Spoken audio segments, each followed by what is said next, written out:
কোনো দুষ্টু লোকের খপ্পরে পড়বেন না।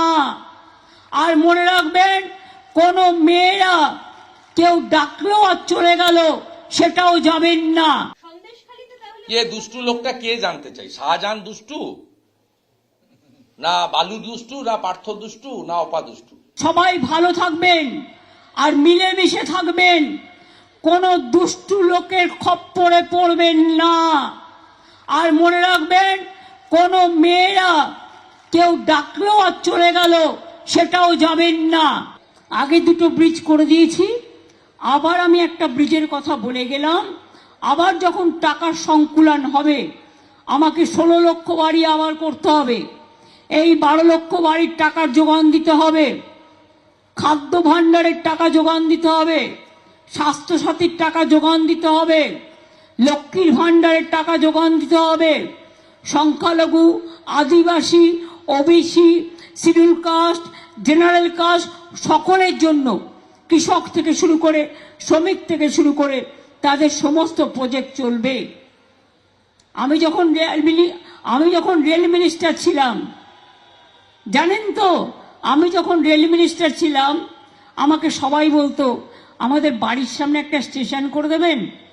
আমি বলতাম, হ্যাঁ, লোকসভা থেকে রাজ্যসভা একটা স্টেশন করে দিলে আরো ভালো হয়।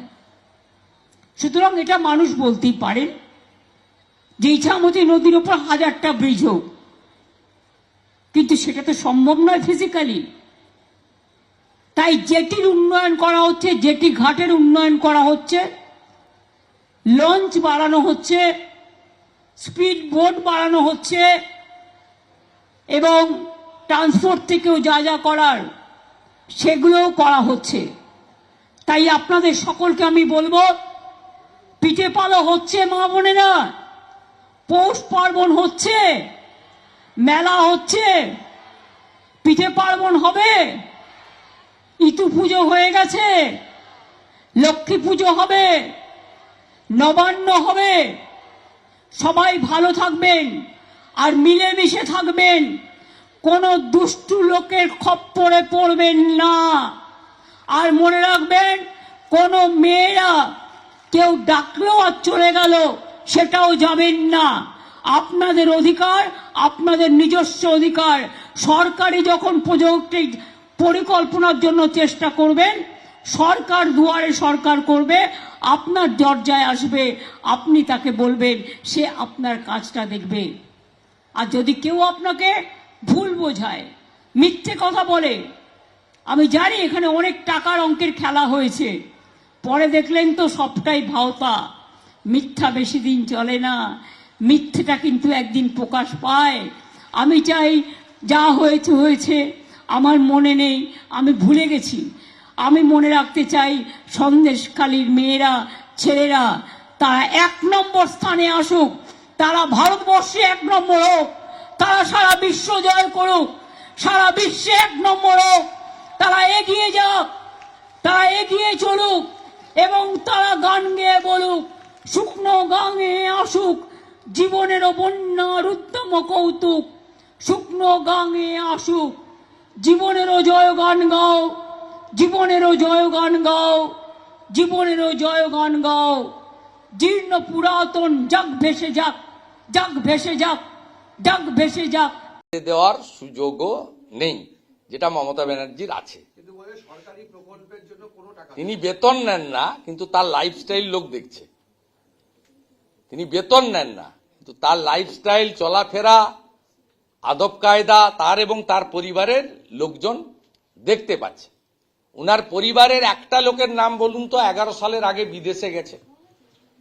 মুখ্যমন্ত্রী মমতা ব্যানার্জির পরিবারের একটা লোকের নাম বলুন 11 সালের আগে বিদেশে গেছেন।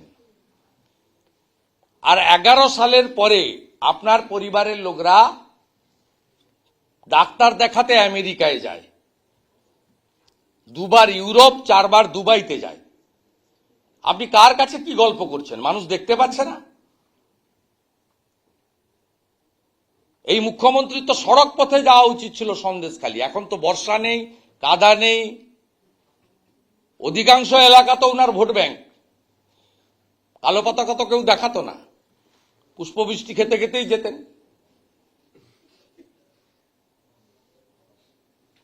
বদলে গেছেন, রাজতন্ত্র উঠে গেছে, কিন্তু পশ্চিমবাংলায় যা চলছে পরিবারতন্ত্রের নামে ভোগ বিলাস আয়েস, আর সঙ্গে ভুল বুঝিয়ে একদম কড়া সাম্প্রদায়িক প্রচার করে মুসলিম ভোট ব্যাংক, অনুপ্রবেশকারীদের ভোট ব্যাংক আর অভাবের সুযোগ নিয়ে চাকরি না দিয়ে ভাতা বিতরণ। এই ইউএসপিতে আপনি আছেন, আপনার ভোট 48 থেকে 46 হয়েছে, ভারতীয় জনতা পার্টির ভোট 39%, 2,33,27,000 দাঁড়িয়েছে। আর না,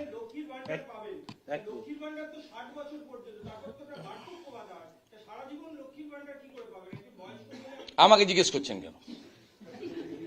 মুখ্যমন্ত্রী বলেছিলেন মুর্শিদাবাদের ডোমকলে 1500 কেজি ওজনের বাচ্চা জন্মগ্রহণ করে।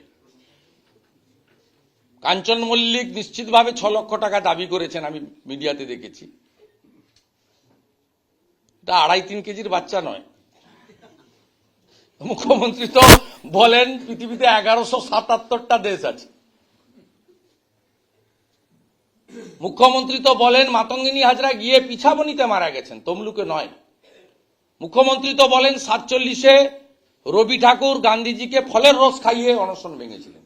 রবি ঠাকুর তো আমি জানি 41-এ মারা গেছেন। তা আমি কি করে উত্তর দেব?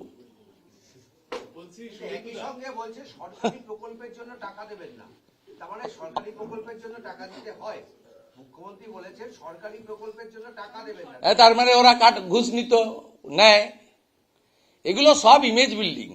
25 সাল পরশুদিন ভোটের বাজনা বেজে গেছে, আপনারা লাগাতার লাইভ দেখিয়েছেন, ফাঁকা মাঠ তো দেখাননি।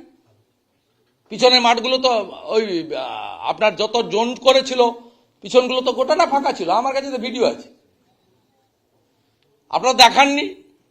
বাদুড়িয়া থেকে, মিনাখা থেকে, হিঙ্গলগঞ্জ, বসিরহাট, টাকি থেকে লোক নিয়ে যাওয়া হয়েছে, হাড়োয়া থেকে। সন্দেশখালীর লোকেরা যে বেরোয়নি আপনারা দেখাননি। আপনারা সুজয় মণ্ডলকে চালিয়ে দিচ্ছেন বিজেপির নেতা হিসেবে, তাহলে তো বুঝাই যাচ্ছে কি ধরনের সাংবাদিকতা চলছে।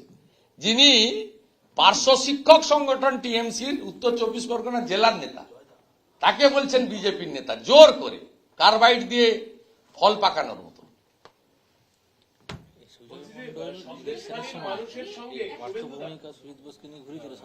হ্যাঁ জানি তো, আরে টিএমসির লোক তো সবাই ছবিতে আছে।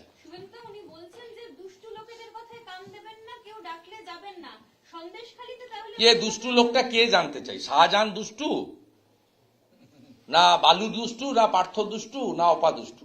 দুষ্টুটা কে? ঝেড়ে কাশতে হবে তো, ঝেড়ে কাশতে হবে। দুষ্টুটাকে উত্তর দিয়ে দেবো।